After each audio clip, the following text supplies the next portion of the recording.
آقا علیہ الصلوۃ والتسلیم اپنے صحابہ کرام رضوان اللہ تعالی علیہم اجمعین کے درمیان جلوہ گر تھے۔ صحابہ کرام فرماتے ہیں کہ ایک شخص آیا، اس کے لباس سے، اس کے بدن کی صفائی اور ستھرائی سے معلوم ہوتا تھا کہ جیسے یہ کہیں دور سے نہیں قریب سے آیا ہو۔ کپڑوں کا رنگ سفید تھا، بال بالکل سیاہ کالے تھے۔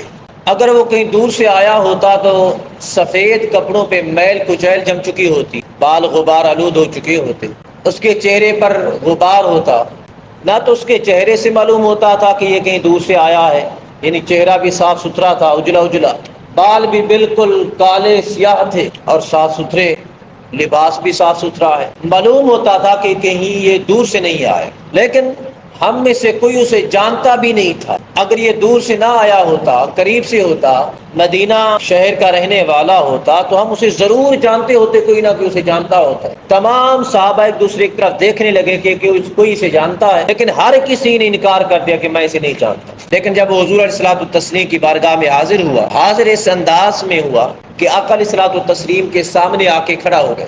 جب کھڑا ہوا تو عرض کرتا ہے، یا رسول اللہ، کیا میں آپ کے قریب آ سکتا ہوں؟ آقا علیہ الصلوۃ والتسلیم نے فرمایا، ہاں آ جا۔ وہ ایک قدم آگے چلتا ہے، پھر اجازت طلب کرتا ہے، آقا کیا میں قریب ہو جاؤں؟ آقا نے پھر فرمایا، ہاں ہو جا قریب۔ اسی طرح وہ قدم قدم پر اجازت مانگتے ہوئے قریب ہونے کی، حضور علیہ الصلوۃ والتسلیم کے قریب ہو گیا۔ جب وہ قریب ہوا تو حضور علیہ الصلوۃ والتسلیم کے سامنے اس طرح بیٹھ گیا جس طرح ہم نماز کی حالت میں بیٹھتے ہیں۔ بیٹھ کے آقا علیہ الصلوۃ والتسلیم سے سوال کرنے لگے۔ سوال کون سے کرتا ہے؟ مل اسلام، آقا اسلام کیا ہے؟ جب آقا علیہ الصلوۃ والتسلیم سے اسلام کے متعلق پوچھا تو آقا نے فرمایا، اسلام یہ ہے کہ تو گواہی دے، اشہد ان لا الہ الا اللہ وان محمد الرسول اللہ، کہ اللہ واحد لا شریک ہے اور حضرت محمد صلی اللہ علیہ وسلم اللہ کے رسول ہے، اور نماز قائم کر، زکوٰۃ ادا کر، رمضان کے روزے رکھ اور حج ادا کر۔ فرمایا یہ اسلام ہے۔ پھر وہ پوچھنے لگا، جب اسلام کو اس نے سوال کر لیا، آقا نے بتا دیا تو کہتا ہے، صدقت یا رسول اللہ، آپ نے سچ فرمایا۔ اب ایک شخص آتا ہے، سوال کرتا ہے، پھر سوال کے جواب میں کہتا آپ نے سچ فرمایا ہے، تو اس کا مطلب کیا وہ جانتا تھا۔ صحابہ کرام فرماتے ہیں جب اس نے سوال کیا، سوال کے بعد سوال کے جواب کی تصدیق کی تو ہم حیران ہو گئے، پوچھتا بھی ہے پھر تصدیق بھی کرتا ہے۔ پھر اسی طرح اس نے پوچھا کہ آقا ایمان کیا ہے؟ آقا علیہ الصلوۃ والتسلیم نے پھر بتایا، آپ نے فرمایا، ان تؤمن باللہ وملائکتہ والجنۃ والنار والبعث بعد الموت والقدر کلہ۔ آقا علیہ الصلوۃ والتسلیم نے ارکان ایمان کے بارے میں بتا دیا کہ آقا نے فرمایا کہ تو اللہ پر ایمان لائے، اس کے فرشتوں پر ایمان لائے، جنت اور دوزخ پر ایمان لائے، مرنے کے بعد دوبارہ اٹھنے پر ایمان لائے، تقدیر پر ایمان لائے۔ جب آقا نے ایمان کے متعلق بتا دیا تو پھر کہتا ہے، صدقت یا رسول اللہ، آپ نے سچ فرمایا۔ صحابہ کرام فرماتے ہیں ہم پھر حیران ہو گئے، سوال بھی کرتا ہے، تصدیق بھی کرتا ہے۔ پھر وہ احسان کے بارے میں پوچھتا ہے، آقا احسان کیا ہے؟ نیکی کیا ہے؟ بھلائی کیا ہے؟ تو آقا علیہ الصلوۃ والتسلیم نے فرمایا، احسان یہ ہے کہ ان تعمل للہ کانک تراہ، کہ جو تو عمل کرے صرف اللہ کے لیے کرے، اللہ کے لیے عمل کرے تو عمل کرتے وقت تیرا خیال، تیرا گمان یہ ہونا چاہیے کہ تیرا رب تیرے سامنے ہے تو اپنے رب کو تک رہا ہے، اپنے رب کا دیدار کر رہا۔ اگر ایسا نہ ہو سکے کہ تیرے اندر یہ تخیل نہ جم سکے کہ تو اپنے رب کو دیکھ رہا ہے، تو فرمایا پھر یہ خیال پیدا کر کہ تیرا رب تجھے دیکھ رہا ہے، تو جہاں بھی ہے تیرا رب تجھے دیکھتا ہے۔ پھر وہ عرض کرتا ہے، صدقت یا رسول اللہ، اے اللہ کے رسول آپ نے سچ فرمایا۔ آگے سوال کرتا ہے، آقا قیامت کب آئے گی؟ آقا علیہ الصلوۃ والتسلیم نے فرمایا، پوچھنے والے سے جواب دینے والا زیادہ نہیں جانتا۔ یہ اشارے میں بات کر دی، جتنا تو جانتا ہے میں بھی اتنا جانتا ہوں۔ اس کے بعد وہ عرض کرتا ہے کہ آقا ایسا کریں کہ اس کی کچھ نشانیاں بیان کر دیں۔ آقا علیہ الصلوۃ والتسلیم نے فرمایا، ہاں اس کی نشانیاں یہ ہیں کہ غریب لوگ جو ننگے پاؤں رہنے والے، بکریاں چرانے والے، چرواہے لوگ، ایک وقت آئے گا کہ عمارتوں پر اتریں گے، بڑی بڑی عمارتیں بنائیں گے اور عمارتوں پر فخر کریں گے۔ یہ قیامت کی نشانیوں میں سے ایک نشانی ہے۔ اور پھر آقا علیہ الصلوۃ والتسلیم نے فرمایا، لونڈی اپنی مالکن کو جنم دے گی، لونڈی غلامہ اپنی مالکن۔ اب اس کے دو معنی ہو سکتے ہیں۔ ایک معنی تو یہ ہے کہ لونڈی اپنی مالکن کو جنم دے گی، مطلب کہ ماں اتنا زیادہ غریب ہوگی کہ اولاد اس کی امیر ترین ہو جائے گی، ایک مفہوم یہی بنتا ہے۔ دوسرا مفہوم یہ بنتا ہے کہ اولاد اپنے والدین کے ساتھ غلاموں کے جیسا سلوک اختیار کرے گی، جس طرح غلاموں کے ساتھ سلوک کیا جاتا تھا، یہ بھی اس کا مفہوم ہو سکتا ہے۔ آقا نے کہ یہی فرمانے الفاظ آقا نے فرمایا کہ لونڈی اپنی مالکہ کو جنم دے گی۔